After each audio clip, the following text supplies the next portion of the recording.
It's yours truly, Trashman MMA here, and we're going over UFC 321 Aspinall versus Gane that took place in Abu Dhabi. And what a card, man. Obviously, you guys know how this ended. Tom Aspinall gone. No contest. Eye poke. We'll get into that later in the video. We're going to go from the first fight of the night all the way to the main event. Let's get right into it. Jacqueline Amorim versus Mizuki. I didn't watch it. Asmat Maxim versus Mitch Raposo. Didn't watch it. Hamdi Abdelwahab versus Chris Barnett. Didn't watch it. Chris Barnett's fat ass was out, though. He's morbidly obese. He should be put down. Nathaniel Wood versus Jose Miguel Delgado. I watched the first round. I thought Jose won the first round. Second round, I didn't watch. Third round, I watched the final minute, and in the final minute, it looked like Delgado was getting the better of it. But then Nathaniel Wood got a takedown, didn't really do anything with it. So, however you scored that second and third round, up to you. From what I saw, it looked like Jose Delgado won, but I didn't watch nearly enough of the fight to even put my opinion out there. But I know a lot of people are saying robbery. It is what it is. Okay, on to the first fight that I did watch.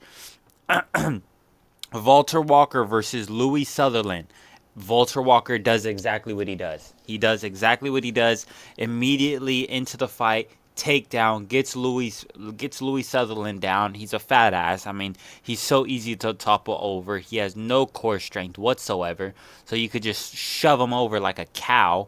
A cow. You would actually have a harder time pushing a cow over than Louis Sutherland. Anyways, Walter Walker immediately gets Louis Sutherland out, fucking him up in the clinch. Not in the clinch, but, on the ground. He's on his butt. Walter Walker's controlling the legs, and then he just pulls guard, grabs the fucking leg lock, heel hook, boom, got Louis Sutherland out of there, rolled with him, made him tap.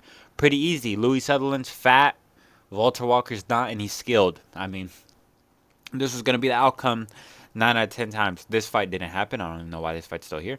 On to the next. Ludovic Klein versus Mateusz Rebecki. Now, this fight, I'm a fucking genius, This fight literally went down exactly how I predicted. Ludovic Klein masterclassing Mateusz Rebecki. Literally masterclass. First 2 rounds, gasses out in the third. And Mateusz Rebecki knows he's down. He comes out and he tries to finish Ludovic Klein. That's exactly what happened. One judge even scored it a 28-28 for a 10-8 round for Rebecki in the third round. And this is just exactly how I predicted. Ludovic Klein did such a fucking amazing job with the counter right hook, left straight. It was fucking beautiful. He was actually going for it so much I thought Rebecki would catch onto it and then counter Ludovic's counter. But Rebecki literally never caught onto it. He was constantly running into that right hook. Oh my gosh, that was a thing of beauty. It was literally perfect. Head dunk from Ludovic Klein, right hook, left hand, it would wobble Rebecki badly. And once he got him going with that combination, once he was feeling crazy, when he hurt Rebecki really bad with it, he would start throwing high kicks, but he was throwing the high kick off the wrong leg. He was throwing a left high kick, and he couldn't even clear Rebecki's ribs or shoulder. He was throwing it literally at the ribs. It looked like he was going for a high kick, but he could never get it to the head. He would always get it barely past Rebecki's ribs. So I always thought he should switch stance and throw the right high kick. That way it would literally be square on the fucking head of Rebecki, but he never did.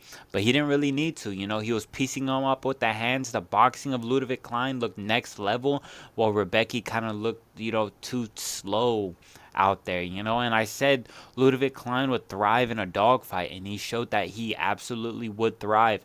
Rebecki brought him into that dogfight in that third round, having top control for a majority of that round, and landing nasty ground and pound. But Ludovic Klein didn't just sit there and take it. He was actively throwing more damaging elbows. Can you believe this? He was throwing more damaging elbows from the bottom position than Rebecki was throwing from the top position. Ludovic threw 2 elbows and immediately sliced open Rebecki. Rebecki wears damage so easily. This is like his 4th war in a row where he's gotten brutally busted up.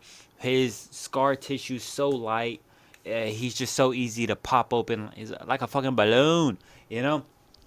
So Ludwig Klein got him up out of there. Not got him up out of there, but he went to a war with Rebecki where he won the first 2 rounds and dropped the third. But honestly, you can make an argument that he even won that third because, like I said, he was landing more damaging elbows from the bottom position. But Ludwig Klein, 29-28 or 28-28. Gets it done. Ikram Alaskar versus Jung Young Park. I watched some of this fight, but I was fairly uninterested. On numbers, it's a little closer than you would anticipate, but Jung Young Park, he's a tricky customer. He's not somebody that you can kind of just steamroll, unless you're fucking Ishmael Nardayev. In that case, you could just fucking walk through this boy, no problem. But Jung Young Park, he's always been kind of a tough out. He does lose, obviously, but he's good enough, and Ikram Alaskarov is high level enough to not breeze past the Jung Young Park, but solidly beat him. Jung Young Park, he doesn't get finished much, although I feel like he did just get finished relatively recently. No, I'm completely wrong about that. The last time he lost by KO was by Gregor Rodriguez in 2021, which is a hard-hitting dude. We'll get into fights to make next for Ikram Alaskarov. I'll drop that video tomorrow, but Ikram Alaskarov looked good, looked decent. It was a close fight. Yeah, it was a close fight, man, but it was good. It was a good showing. It was all right. On to the headliner of the prelim, Nasrat Haqparast versus Quinlan Salkilld. Now, I was very confident in my Nasrat Haqparast pick. Very confident. Very confident. So much so that when the commentator said that Nasrat Haqparast has been in the UFC longer than Quinlan has even been training, I was like, oh, that's raps. Nasrat Haqparast got it. And then they start talking about Nasrat Haqparast started training because he was a fat kid and how his parents own a bakery. And then, bam! Right high kick from Quinlan Salkilld puts Nasrat down. The most brutal high kick I've ever seen since Kamaru Usman versus Leon Edwards 2. Absolutely brutal. Flatlines Nasrat Haqparast, the opposite of Kamaru Usman, where Kamaru Usman's face up, Nasrat is face down. He doesn't get up for multiple minutes, probably about 4 or 5 minutes. He's flat on the ground, unresponsive, dangerous looking stuff. Literally looked like he died. Man, and Quinlan was struggling in this fight, He was really struggling. I know the strikes are in his favor, but he was shooting for those takedowns, and he could not get him for the life of him. He had very bad shots. Very bad shots. He would shoot from so far away and so wide open. It looked like he would turn into like one of those claw things, that it's like a little handle, and you pull the trigger, and it's like a spring, and it like goes out and has like a claw at the end. And then when you don't pull the trigger, it retracts back, and the hand's open, and you pull the trigger, then it extracts, and then he looked like one of those every time he would go for a takedown on Nasrat. Oh my gosh, sorry, I'm burping. I'm drinking a white Monster right now as we speak. I'm about to take a sip right now.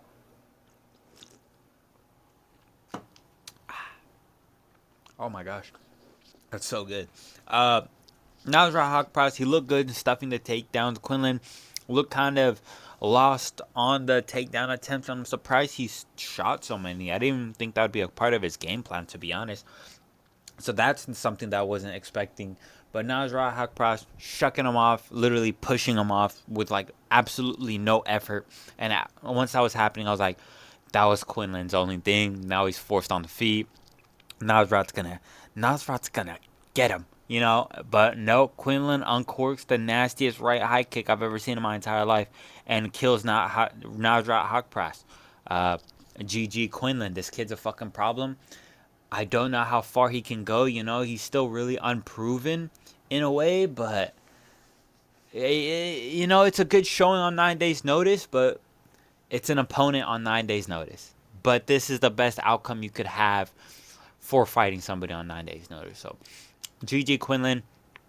I don't know if he gets a ranked opponent next. I think he gets somebody just outside the rankings, just outside.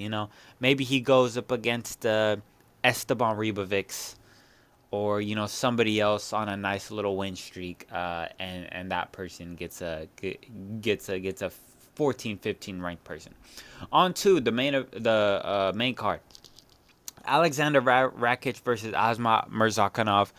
I called it, bro. I didn't call a first round KO. I actually don't know what I called. I actually called a second to third round KO, I believe. But he gets it done in the first. He just lures Alexander Rakic in, and I've been saying this for years, not for years, but I've been saying this for weeks and months. You just can't pick fighters off reach anymore. It's just something you can't do. Alexander Rakic had like a 10-inch reach advantage, but like I've been saying, they have absolutely no idea. Tall guys have absolutely no idea how to fight behind range. Short guys, they have every clue and every know how to fight behind a large reach disadvantage. And Rakic couldn't do anything. Rakic was going for takedowns on a shorter, stockier, harder to take down Murzakanov, rather than just out tapping him on the feet. I don't know why he was trying to, he was literally closing the distance for Asmat, which is insane game plan. Imagine all you have to do is stay away from your opponent, and then your only game plan is, nah, let me get close to my opponent. And so that's what it was. Asmat was closing the distance, and he had a help from Rakic. I said, let me go in for a takedown of sorts. Closes the distance, Alexander Rakic does, and it's just like, I can't remember if it's a right or left hand, but it's just a jab.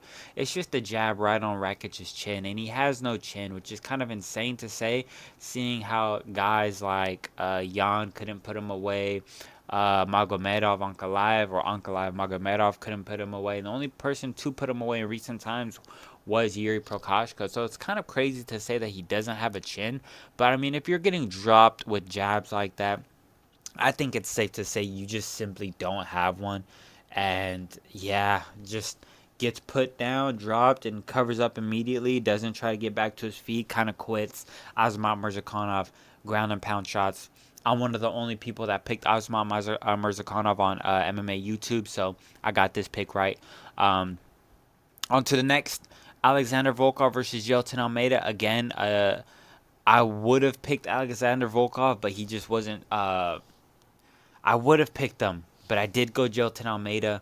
I'm gonna go against my own logic just now, but I would have picked Alexander Volkov if he was just a little bit taller, a little bit longer, but he wasn't. They're very close in attributes, physical attributes. But this was essentially Yeltsin Almeida trying to wet blanket his way to a number one contendership fight for the belt. And it bit him in the ass. He laid and prayed in the first round. What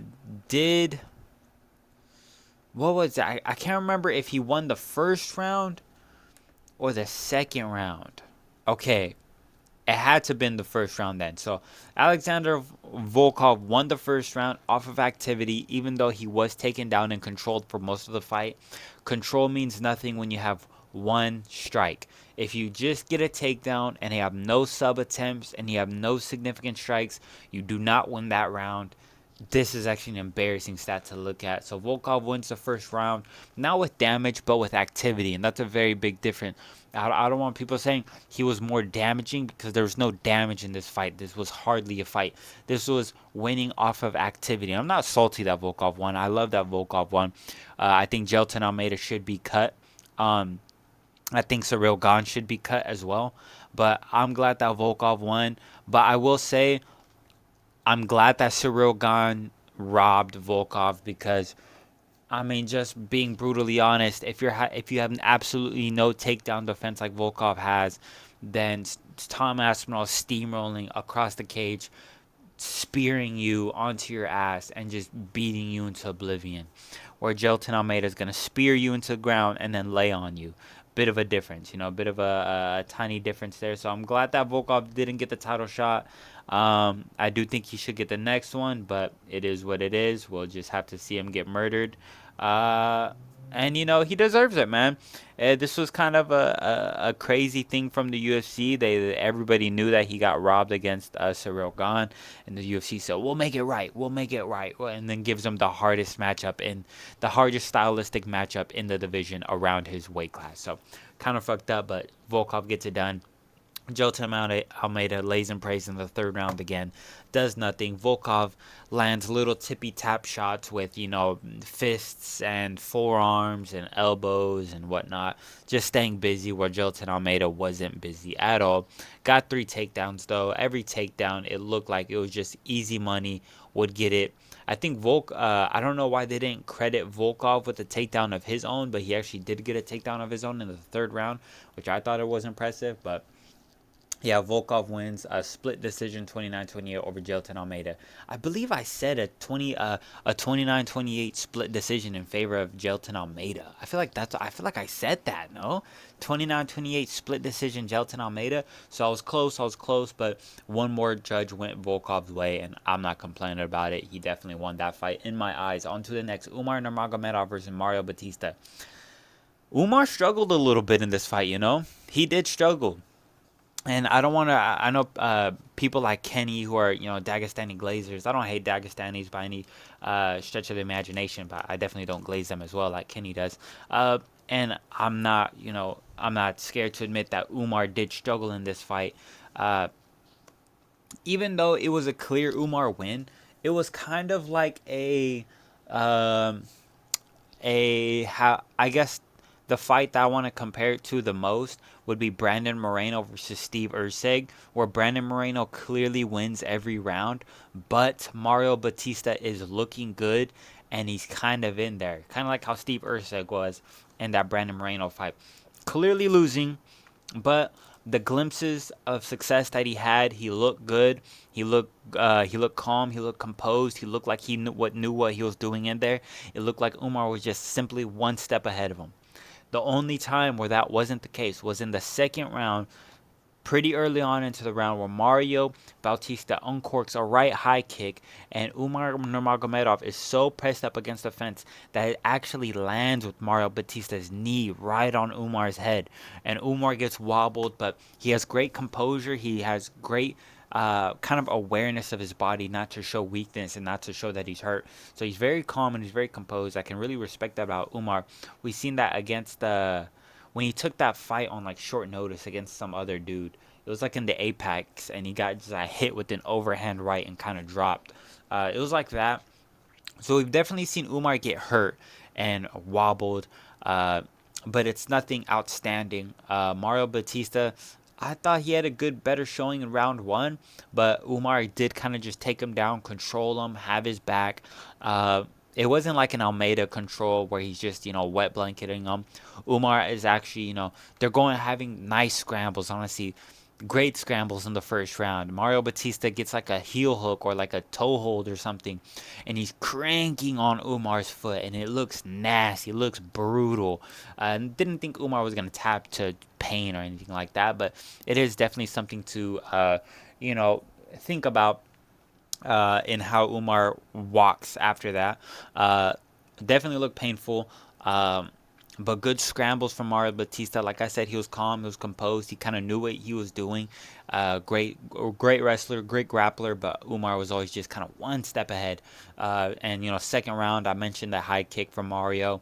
Third round was kind of just more of the first and second, just without any big moments. There's really no big moments in the third round, minus I can't remember if it was at the end of the second or end of the third where Mario Batista's charging in. I think it's the second round, end of the second round, where Mario Batista's kind of charging in, and Umar Nurmagomedov is low-key kind of piecing him up. Not piecing him up, but he's landing the better shots. He's landing, the jabs, snapping Mario's head back. At one point, he lands a slapping left high kick that lands with just the toes.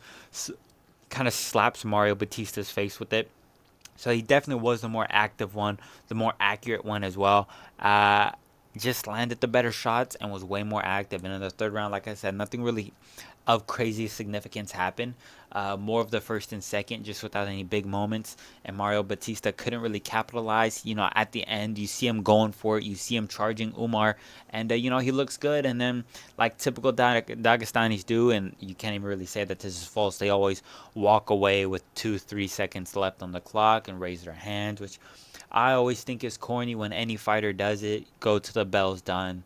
Uh, why are you walking away? It's just kind of like, I get it. If you're circling, that's fine. That's fine. Circle all you want. I'm not gonna dog on you for circling. But when you when you raise your hands in the air and just walk away, turn your back to your opponent when there's 5 seconds left, I just think that is silly to me, to say the least. So Umar Nurmagomedov gets it done, 29-28, 30-27. I can't remember what the actual scorecard was. On to the co-main event, Virna Jandiroba versus Mackenzie Dern. What happened in this fight? Virna Jandiroba won the third round? Second round? What round did you win? I don't remember what round Virna Jandiroba won, but Mackenzie Dern won. I thought Virna would get it. I thought she would get her. I thought she actually had a chance at subbing Mackenzie Dern, but I guess they were both too high level on the ground where it kind of canceled out. Although Virna Jandiroba looked like she would kind of just get any takedown that she wanted. I'm sorry, but somebody is texting me right now. Virna Jandiroba would kind of just get any takedown that she wanted. And that's kind of how the whole fight played out. But Mackenzie Dern did a good job from bottom position, and that's something that I can say, that she did very well off the bottom position, landing shots on Virna Jandiroba, kind of like how Volkov was doing to Almeida, landing good shots from bottom position while Virna was on top. Yes, she had top control, and I wanted to say, oh, she's winning, but I really respect, just morally I couldn't, because she obviously wasn't. But yeah, good job from Mackenzie Dern. The ass didn't look too crazy. We didn't get any really good shots of it this fight, which, so I'm kind of disappointed in that one. But very clear Mackenzie Dern win. Heartfelt speech afterwards. It's always good to see a new champ get crowned the champ. You know what I'm saying? Even though I don't really care at all for Mackenzie Dern, and I think Zhang Weili would absolutely, quite literally kill Mackenzie Dern. I think that would be the first death in UFC and MMA history if Mackenzie Dern fought Zhang Weili. Still happy for her family, happy for her daughter. They look like they had a sweet moment in the cage. So nothing but respect to Mackenzie Dern. Not really. She gets it done though. On to the main event. Tom Aspinall versus Ciryl Gane. I, like many of you, am extremely disappointed in the way that this main event ended. Tom Aspinall versus Ciryl Gane ends in a no contest after Ciryl Gane genuinely eye gouges Tom Aspinall at the end of round one. Just both fingers, index finger, middle finger, knuckle deep in Tom Aspinall's eyes. Ciryl Gane looking around like, oh, well, I didn't do anything. I did not do anything. When he knows damn well he just went knuckle deep in Tom Aspinall. It's just, honestly, at this point, man, you've given him 3 title fights, and he's fucked up every single one. Lost to Francis, lost to John Jones, and now he's cheating. Dude, how many times, man? How many times are we going to let this French bastard get away with it? 5 seconds into the Jones fight, low blow.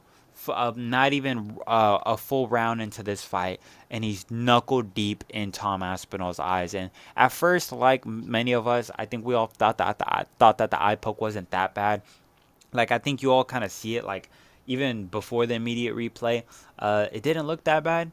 The camera's not too close up, so you can't really see, but it kind of just looks like Ciryl Gane's middle finger touches the outside of Tom Aspinall's eyes, and you can see on the right side, there's some finger action going on with Tom Aspinall's left eye too. But once we get that immediate replay, you see that Ciryl Gane intentionally puts both of his fingers in Tom Aspinall's eyes, and it's not enough. He then curls his fingers in to get deeper into Tom Aspinall's eyes. So it's not just like a regular eye poke. That's why I'm not calling it an eye poke. It's an eye gouge. He puts both of his fingers in Tom Aspinall's eyes, curls them, gouges out Tom Aspinall's eyes. Tom Aspinall can no longer see out of his right eye. Gives the full 4 minutes. He looks at the ref. He says, "I can't see out my fucking eye, mate." They stop the fight. You can't just say that you can't see and expect the fight to keep going. I don't blame Tom Aspinall. You blame the guy who's a known cheat.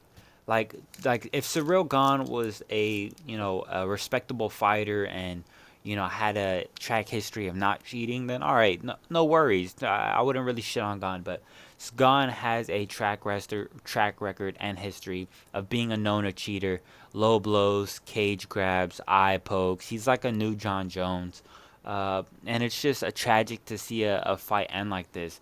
Although I kind of respect it, if a fighter's just gonna cheat to get an advantage over you, bro, just say you can't see and rebook the fight. Like, that's something that I get it as the fans we hate to see, and I'm so glad that I didn't pay for this pay-per-view. But it's something that I'm glad to see a fighter kind of be smart, just be like, why am I gonna go up against a opponent who's eye poked me multiple times already in this fight, which Cyril Gane did? Why would I just give this guy a blatant advantage? If he wants to eye poke me, fine, I'm eye poked and I cannot continue. I mean, people may call that bitch. I call that smarts. Why are you gonna fight compromised if you know your opponent's literally just cheating to get you compromised? But let's talk about the fight itself. My stream kept lagging, so I didn't really see most of the fight, if I'm being honest. But what I did see, Tom Aspinall landing good low kicks, oblique stomps. Cyril Gane had a pretty quick jab. Cyril Gane was quicker than I thought he'd be. Tom Aspinall was a little bit slower than I thought he'd be. Tom Aspinall with kind of bad boxing defense in a way, like 20 seconds into the fight, he's kind of just like Juliana Pena maxing. He's running forward and winging punches, and Cyril Gane is like countering and getting out of the cutting him off, right? Cutting him off, circling around him, while Tom Aspinall is just running into a straight line and just like Juliana Pena punching. Just, it's kind of crazy. So Tom Aspinall honestly didn't look that good in this fight. He looked kind of shit, but he did land a good head kick. Cyril Gane stuffed a takedown, got off some jabs, busted a Tom Aspinall nose open. And I really think, if Tom Aspinall doesn't have a bloody nose, that the narrative in this fight's completely different. It's all off the fact that Tom Aspinall had a bloody nose, and it's the first time that we've seen him bleed in the UFC.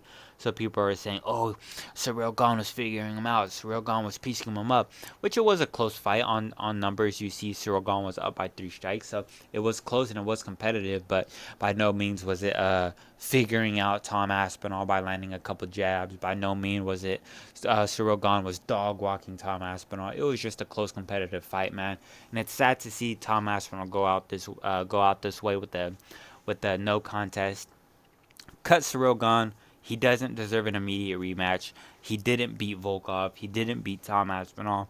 He lost to John Jones. As far as I'm concerned, this guy's on like a 4-fight loss streak. So why give this guy a title shot? He's not relevant. He doesn't want to fight. Sad. I hear Tom Aspinall is being transported to the hospital. Hopefully nothing bad.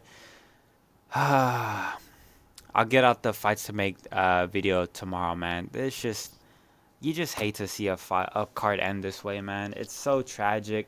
John Jones fans are gonna be this gross. I feel like Kenny Okoye is gonna be gross. This is just gross, man. Aussie casuals are going crazy right now, though, with that Quinlan Salkilld win, which, bro, I can respect. That was the nastiest head kick KO I've ever seen in my entire life. But fuck, man, you just hate to see a title fight end this way, with a dirty cheater who's known for being a dirty cheater cheat. It's just it's so annoying. But on to the next. I'm so stoked for Steve Garcia and David Onama next week. Oh my gosh, I'm so excited. No, but I am excited for Gabriel Bonfim and Rude Boy. Oh, I'm so stoked for that fight, man. I'm so stoked. But that was it for this video, man. I'll catch you on the next one. I'll drop that video tomorrow. Fights to make next. Yeah, leave a like, leave a comment, subscribe if you're new, man. Check out my Instagram, check out my Twitter. I post some good stuff, dude. I got like 12 point or like 13k views on my on a post I just posted recently, so I'm stoked about that. But thank you guys for watching. I'll catch you guys in the next time. It was yours truly, Trashman MMA. Peace.